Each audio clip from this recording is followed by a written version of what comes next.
Hey, good afternoon, everybody. It's time for another of our weekday sessions in the Living the Six Dimensions of Wellness series, where we take a look at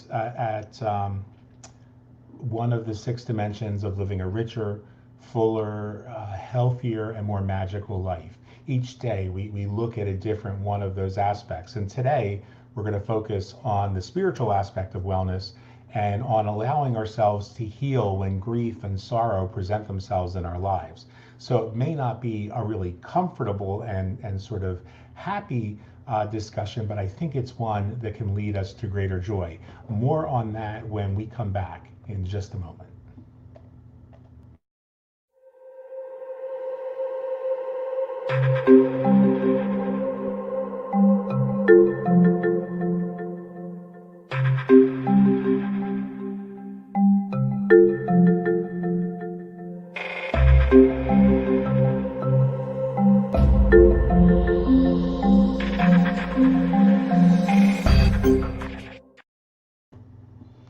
And we're back. Welcome, guys, to Living the Six Dimensions of Wellness.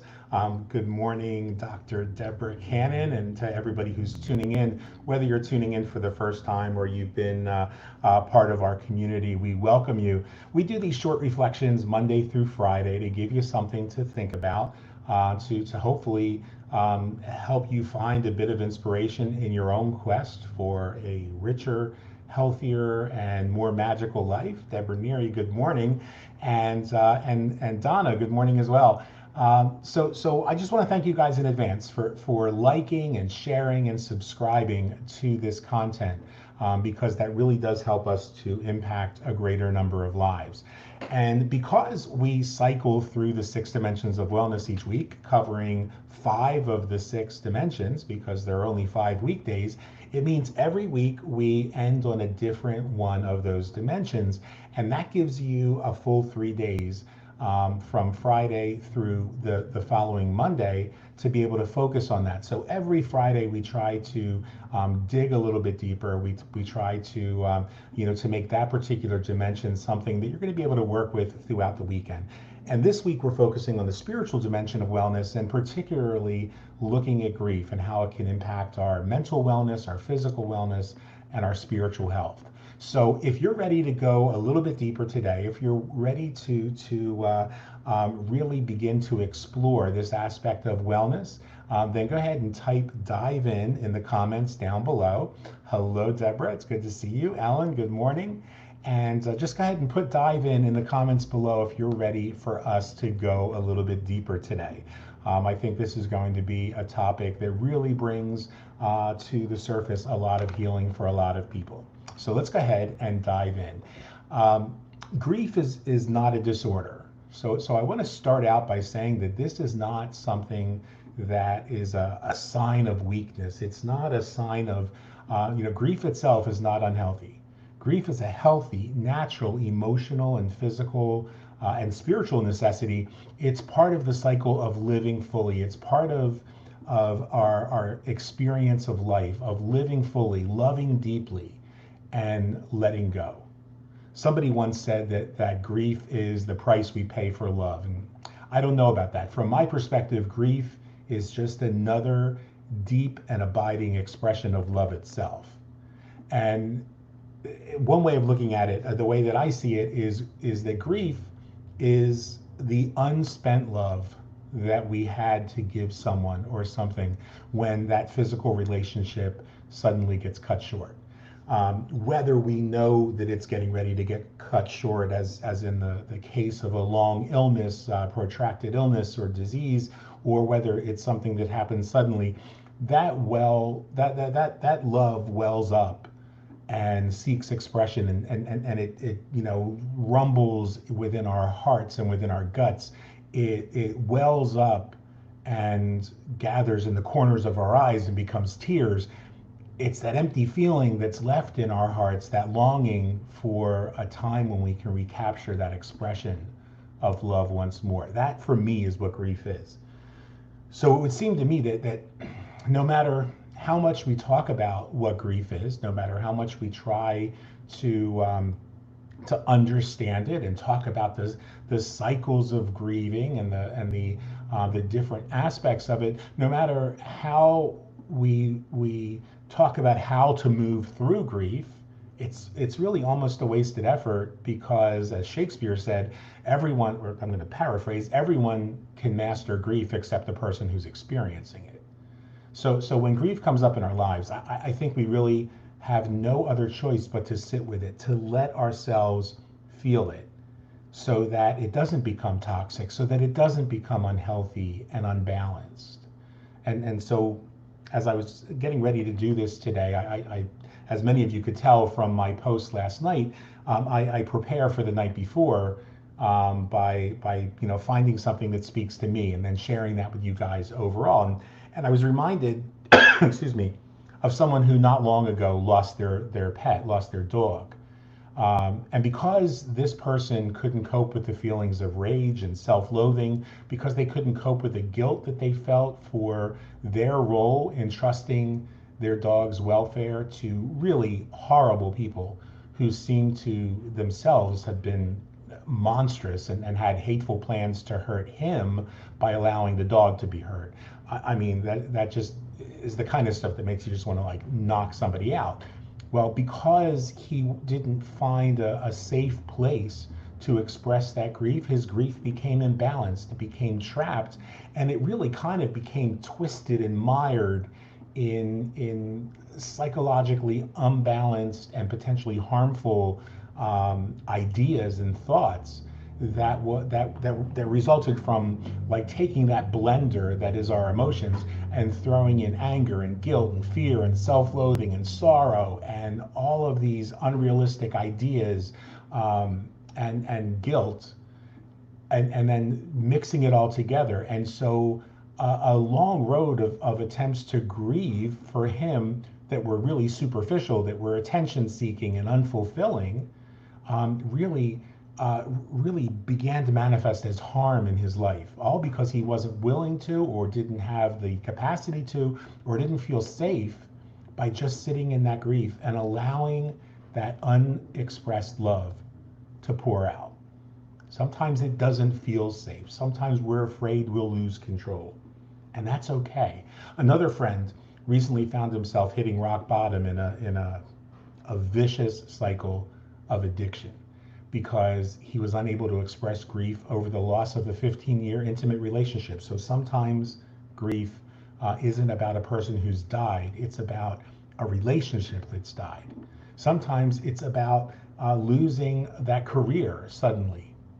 And all of a sudden, when you find yourself dealing with a physical disability, for example, and you can't continue in your career, as I had to go through with my clinical practice, you grieve the loss of that expression of who you are. And what sucks is that in most cases, the person we need to talk to most about what we're feeling, the person who's going to understand our grief the deepest, is the person who's no longer there. So I get it. Even when that happens, though, it's really important to know that we're not alone. And that's why the spiritual dimension of wellness is so important. Because when we have a clearly defined spiritual set of values, when we have clearly defined guiding principles and understand our relationship to the cosmos, by whatever name or concept that works for you, that sense of meaning, that sense of purpose and connection can provide us with the strength we need to get through that loss. And so, like the other 5 dimensions, the spiritual dimension of wellness is tied and intrinsically connected to the overall balance in our bodies. A healthy physical dimension is better able to support us when we need to grieve. When we have better physical health, we can get through that grief better. A healthy social dimension of wellness allows us to grieve easier by ensuring that we're going to have support. We're going to have people around us to lean on.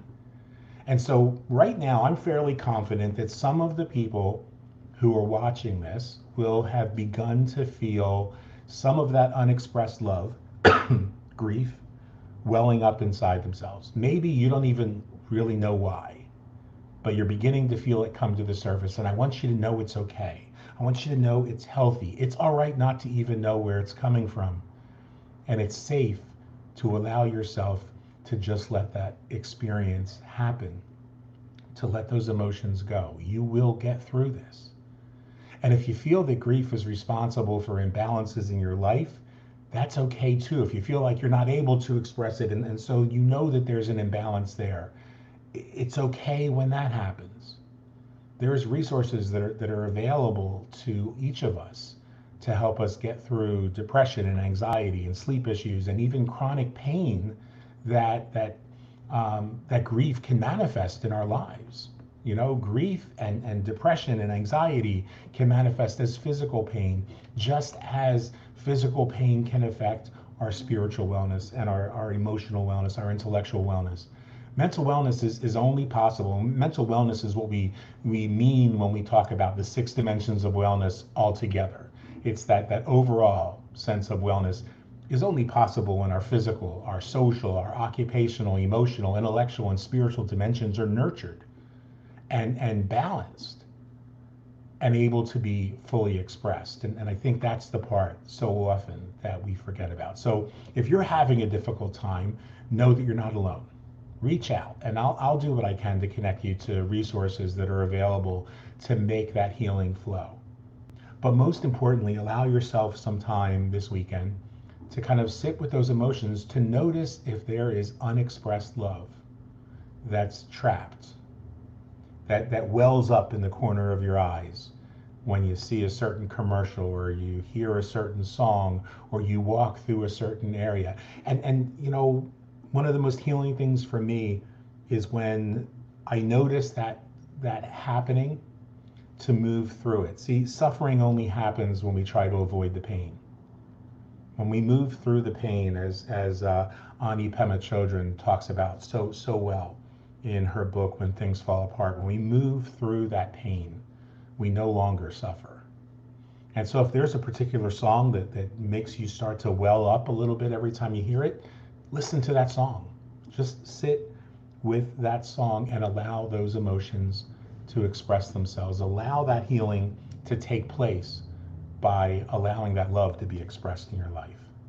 And so, as we say at the end of every one of these broadcasts, and I certainly hope that this has been helpful for each of you. Excuse me. I've intentionally not asked for you guys to drop a comment if you can relate. I really feel like this is something that's almost sacred in its gravity and its importance. And so I just want you to allow it to wash over you. And the best way to do that is to return to the present moment. When we spend too much time thinking about what happened in the past, then quite often that expression doesn't take place in the present because we're focusing on something that may or may not be accurate, something that's based on our perceptions, something that's based on what we think happened. And when we worry about what might happen, if we allow that expression to come out, what might happen, what if, that's preoccupation with a future that doesn't exist, that we really can't be sure is even real, because we don't know what will happen. So we return to the present moment. We fill that present moment with gratitude. We fill that present moment with awareness. We fill that present moment with love. And that allows the spiritual dimension of wellness to really begin to express itself. It opens us to the possibilities for healing to come in. It opens us to the availability of those emotions to express themselves, of our intellect to work through that process, of our physical bodies to support us, and our social dimension of wellness to wrap its arms around us. And when we do that, every aspect of our lives are healthier, are richer, are fuller, and are more magical. So that's my wish for you today. I really do hope that this is something that will help you through your weekend. And I appreciate the comments that we're seeing here from folks. I just want to go ahead and share one comment that comes from our friend Ellen Hallway, who says, "Yes, sit with it. experience it in the moment. Grief has affected me in a host of ways over the years, and getting those feelings flowing is so healing. So thank you for sharing that with us, Ellen, and I hope for each and every one of you that this has been helpful. I'll look forward to seeing you on Monday with another installment, and we appreciate all of the comments. We appreciate you sharing. We appreciate you subscribing, especially if you're watching on YouTube, and we appreciate your comments, because you never know when your comment might be something that just really moves and touches another person and lets them know that they're not alone. So I love you guys. I appreciate you. And we will look forward to seeing you on Monday when we come back with another installment. Take care.